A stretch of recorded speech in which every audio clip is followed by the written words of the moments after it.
welcome to What Dwells Beneath. I'm your host, Perzival, and the show is produced by Neku. We're a true crime and paranormal podcast diving deep into the stuff that keeps you up at night. Whether it's a killer lurking in the shadows or something way creepier that can't be explained. If you're new here, buckle up, because we're about to take a trip into the frozen wilds where legends don't just live, they hunt. Today, we're talking about the Wendigo, and trust me, this one, it's gonna stick with you. Picture this, you're lost in a snowy forest, the wind howling like it's alive, and then you see it, a creature born from the cold. Its bony frame stretching way too tall, towering over the trees. Its eyes glow like dying embers, and its hunger, it's the kind that never stops, no matter how much it eats. That is the Wendigo, a monster that has been haunting stories and nightmares for centuries, and it's got a grip of more than just the woods. For me, digging into this feels like peeling back the layers of something ancient, but still alive. Something that hits close to home for anyone who's ever felt that chill down their spine on a dark night. We're going to unpack this legend from the ground up. First, we'll dig into where it came from. The people who told these tales around crackling fires, passing down warnings wrapped in fear. We'll look at what the Wendigo meant to them, how it tied into survival, and the stuff they didn't dare talk about out loud. Then, we'll get into the creepy stories, real ones, like people who swore they crossed paths with this thing or felt like it took over their minds. And don't worry, we're not stopping there. We'll bring it to today, how the Wendigo's claws have stretched their way into movies, games, and even those late night threads you scroll through, usually when you are too wired to sleep. This isn't just some dusty old myth. It's a dark and shadowy vibe that fits right into a world of true crime and paranormal. This episode's going to be dark. It's going to be mysterious, and it's going to pull you in like a cold hand on your shoulder. I want you to feel that shiver, to wonder what's out there in the trees, or maybe what's already inside of us, waiting to claw its way out.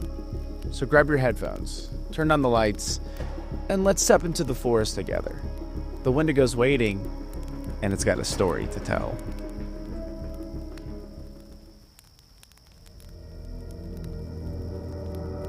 Imagine a forest so cold that the air bites your lungs, the wind screaming through the trees like it's alive, carrying whispers you can't quite catch. That's where the Wendigo was born, deep into the frozen heart of North America, among the Algonquian-speaking peoples, the Ojibwe, the Cree, and the Innu. These weren't just tribes, they were survivors, huddled around flickering fires that glow barely pushing back the shadows. To them, the Wendigo was no bedtime story. It was a spirit, and a nasty one, tied to the worst of winter, the kind where snow buries your tracks, food runs out, and the silence feels like it's watching you. They said it came from starvation, from that moment when hunger twists into something uglier. Cannibalism. Picture it, a blizzard raging outside, your stomach clawing at itself, and the unthinkable starts looking like a way out. That's the Wendigo, a curse wrapped in ice, a shadow of greed and broken rules. For these folks, survival wasn't a solo game. You shared, you stuck together, or you didn't make it. But if you turned selfish, if you took more than your share or crossed the line in the snow, they believed this thing would find you. It was their warning, hissed through chattering teeth as the fire sputtered low, a tale to keep you humans when the cold tried to steal your soul. The forest wasn't just a place, it was alive with lessons, and the Wendigo was its darkest teacher. Now, let's paint the picture. Something to haunt your dreams. The wind's howling louder now, branches snapping like bones in the dark, and there it is, the Wendigo. It looms over the trees, taller than anything should be. Its frame so thin, you can hear its ribs creak in every step. Its skin pulled tight over a skeleton that shouldn't still move, gray and cracked like old ice. Some say it's got antlers, jagged, stag-like spikes twisting out of its skull, dripping with frost. Its eyes cut through the gloom, glowing red or yellow, like embers about to die but never do. And the smell. Oh man, it's a wave of rot, like something dead crawled out of the ground and kept walking. Different tribes saw it in their own way. For the Ojibwe, it's a spirit, a chill that slips into your mind, whispering until you're not you anymore, just hunger wearing your skin. The Cree, they tell you it's real, a monster stalking the snow, claws scraping the bark as it hunts. But one thing never changes. It's starving. Always. You could feed it a dozen bodies, but it'd still come for more. Its jaws snapping in the dark. It's not just a creature, it's a nightmare that breathes. A shadow that grows bigger and longer you listen to the wind. Wherever you stand, it's out there, waiting, watching. You feel that shiver yet? Let's go deeper, into the quiet that's too quiet, where the trees lean like they're listening. To those Algonquian folks, the Wendigo wasn't just a monster. It was what you would become. Imagine the fire's gone out, the cold seeping through your coat, and you're staring at the last scraps of food. Or worse, at someone else. That's the edge they lived on. And the Wendigo was what waited for you if you fell. It's about losing yourself. It's about the cannibalism and the greed. It's that gnawing need that turns you hollow. They said it could take you over, possess you like a fever dream, until you're pacing the snow, craving flesh, your own hands not yours anymore. It's a story that sinks into your bones, a warning whispered as the ice cracked underfoot. The warning is, stay human, or this is what you get. And here's the creepy part. Some swore that it happened. They called it Wendigo psychosis, where people lose it, convinced they were turning, begging for death before they hurt someone. Picture a guy muttering to himself, eyes wild, the wind drowning out his cries as the tribe watched, helpless. Was it madness for hunger, spirits creeping in, or just the weight of those stories pressing down until they broke? Whatever it was, it stuck. The forest wasn't safe, and neither were you if you forgot the rules. The air feels heavier now, doesn't it? Like something's out there, just beyond the trees. But where did these stories come from, and how did they spread? Hang tight. We're heading there next. Let's gather around the fire, or what's left of it. The wind's picking up out there, rattling the trees like it's trying to get in, and the shadows stretch long and thin across the snow. This is where the Wendigo lives, not just in the woods, but in the stories. And the ones whispered late at night when the cold presses close. The Algonquian peoples, the Ojibwe, Cree, and Innu, they didn't write these down in books. No, their tales were alive, passed from voice to voice, crackling like the logs spitting embers into the dark.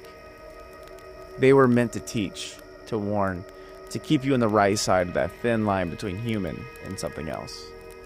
So let me tell you one, a short version, but trust me, it's got teeth.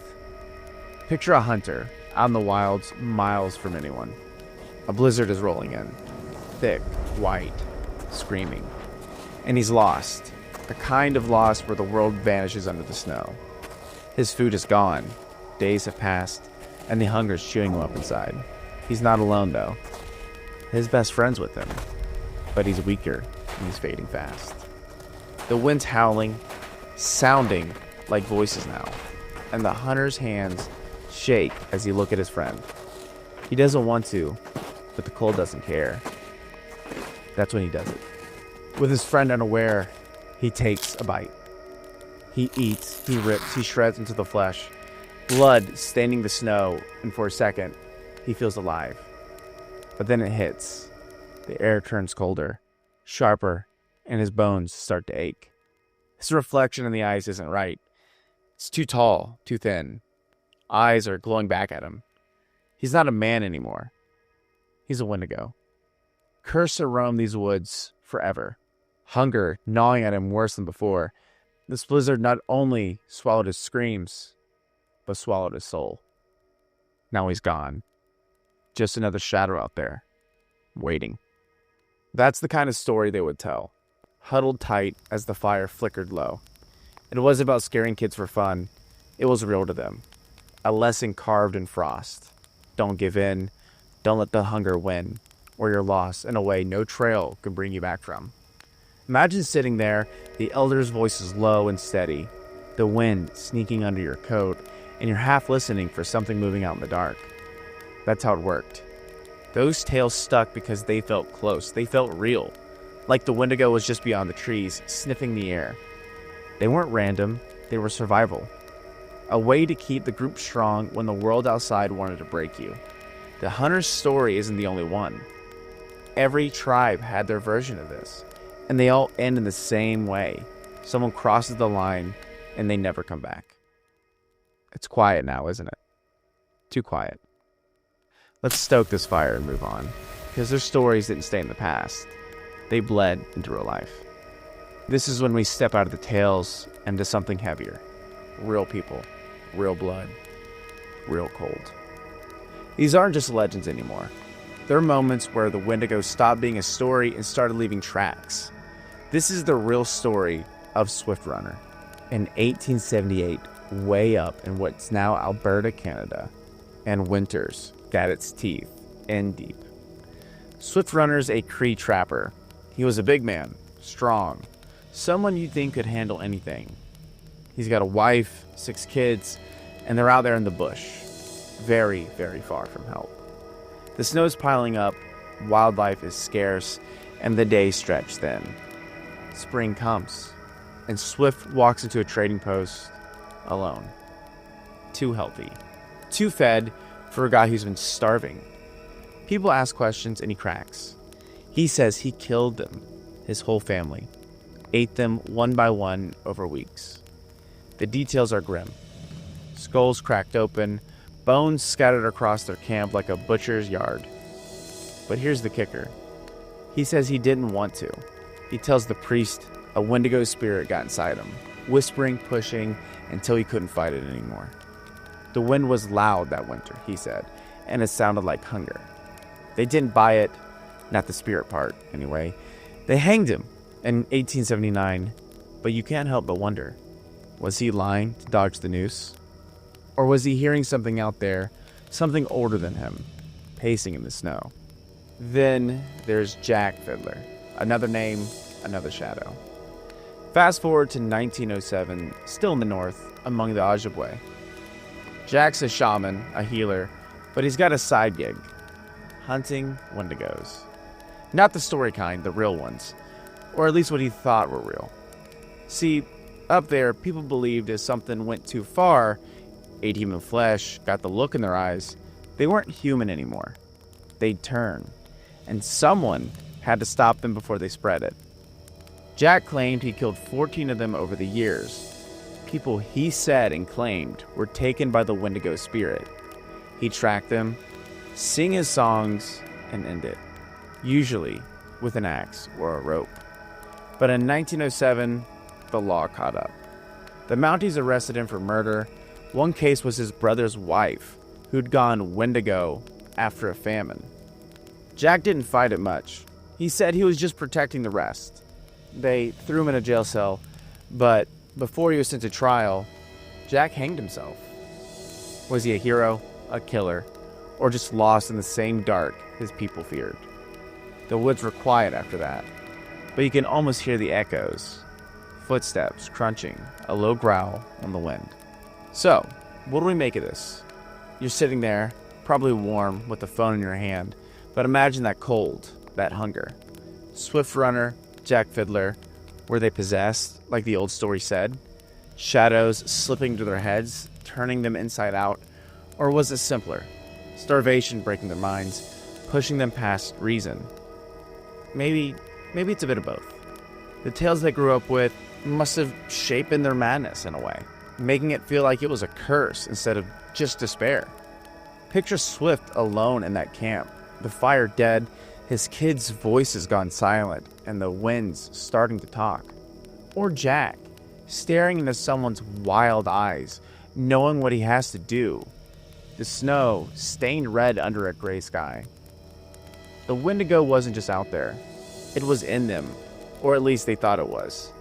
The forest feels closer now, doesn't it? Like it's listening. let's take a breath. Next, we'll see how this thing clawed its way into our world today. The Wendigo's still lurking, not just in old campfire tales, but in the stories we tell today. The ones that buzz through group chats, Reddit posts, and late night doom scrolling on TikTok.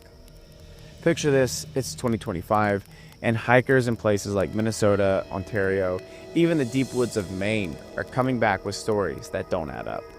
They're not lost hunters from 1878, they're us. People with Gore-Tex jackets and GPS swearing they saw something out there.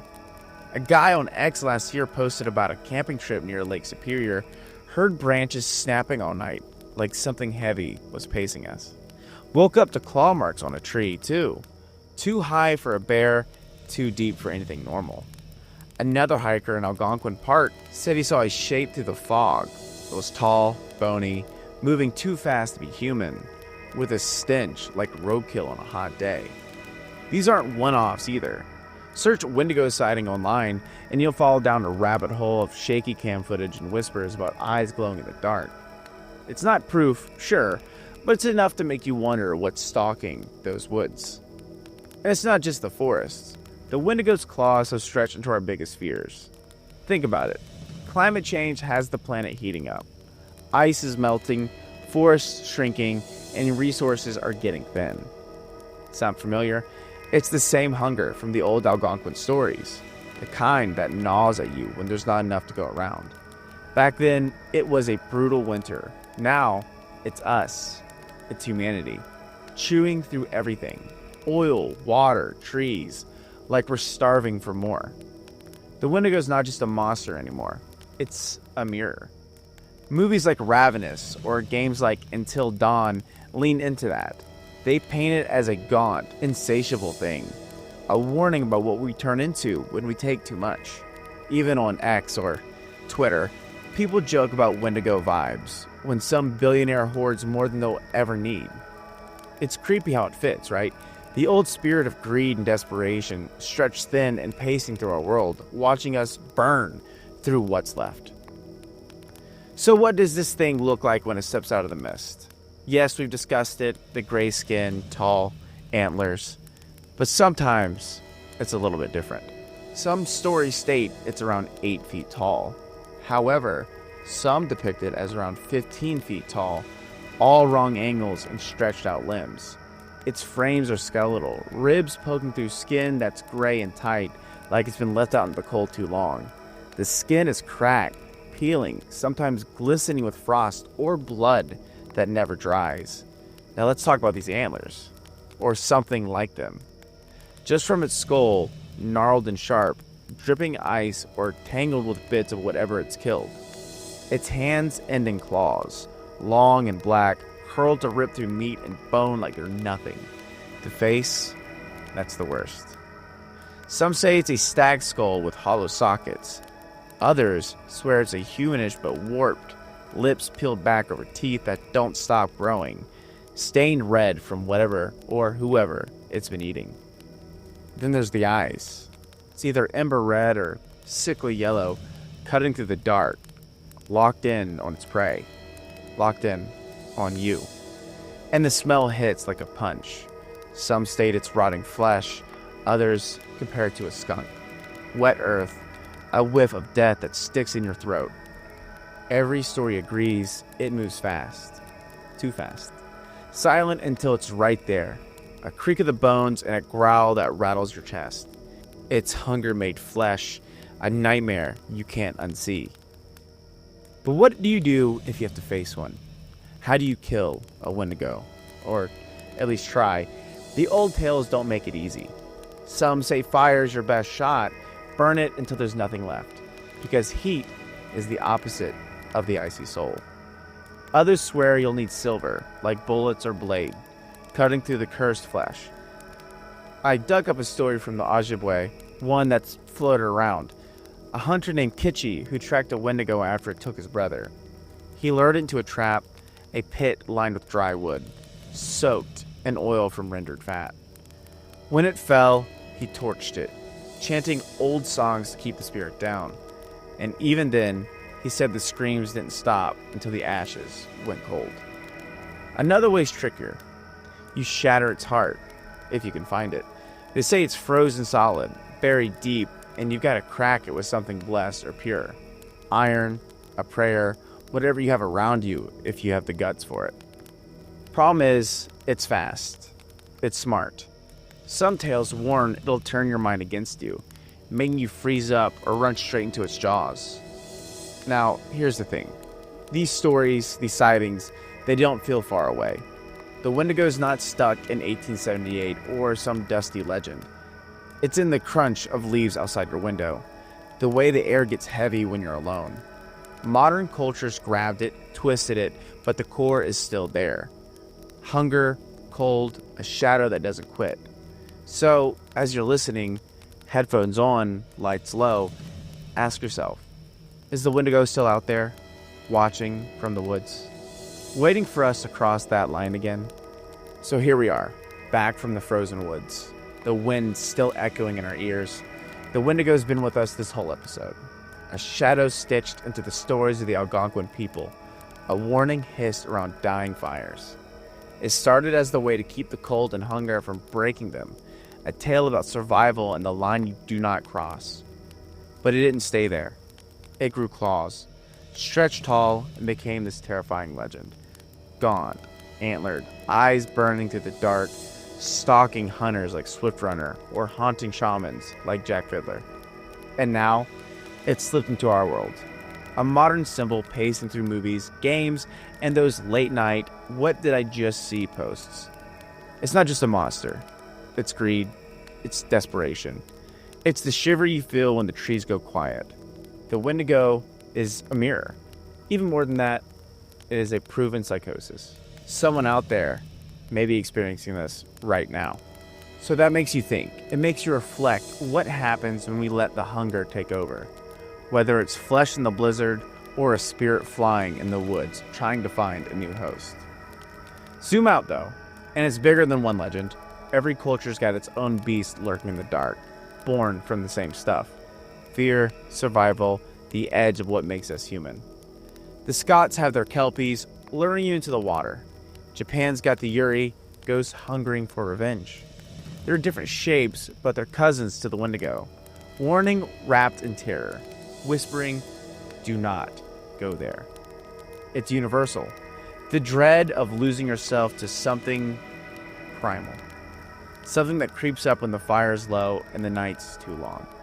The Wendigo is just one face of it, but damn, it's a good one. Those creaking bones, that rotting stench, the way it feels like it's already watching you. It sticks in our brains because it's not foreign, it's not alien. It's us, twisted by the cold. For me, digging into this hits different. What grabs me isn't just the antlers or the gore, it's the headspace. The Wendigo's got this psychological depth that's honestly freaky as hell. It's not some random boogeyman, it's what happens when hunger, real or not, eats you from the inside. I love how it blurs the line between monster and mind, how Swiftrunner swore it was a spirit, but maybe it was just him, cracking under the weight. It's eerie because it feels real. It is real. You can picture that moment, the wind screaming in your stomach, clawing, and you wonder how far you'd been before you broke. That's what keeps me coming back to it. It's a ghost story with teeth.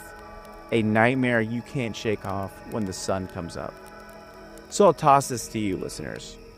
What's the Wendigo in your life? What's the thing beneath the surface, pacing, hungry, waiting for its shot? Maybe it's not out in the woods. Maybe it's closer, staring back from the dark corners of your mind. That's it for this dive into the frostbitten shadows. Thank you for sticking with me, Perzival, your host, and big props to Neku for keeping what dwells beneath alive and creepy. And thank you, dear listeners. You're the best part of this. Seriously, you keep the fire burning. Next episode, we're shifting gears. Something fresh, something dark. So stay tuned for the next episode. If you're currently listening on Spotify and you have thoughts on the Wendigo, be sure to comment what you think. Is there really something out there in the woods? Or do you believe that it's a psychosis that anyone can fall victim to when pushed to the limit? Seen something for yourself? Please let us know by joining our Discord. In our Discord, there is a submission form link where you can post personal encounters. Or you can find this exact same form on our new website, taverndwellers.com. Links will be in the show notes. Also, be sure to check us out on Instagram, Twitter, all forms of social media. We want to hear your stories, your shivers, what keeps you up at night. Rate us 5 stars, share us, and please keep the vibes going. If you want to see more from me, Perzival, like my gaming content, that too will also be in the show notes. And hey, next time you're in the woods, listen closely, because the Wendigo never stops hunting, and you never know what dwells beneath. Sleep tight, or don't. I'll see you in the shadows.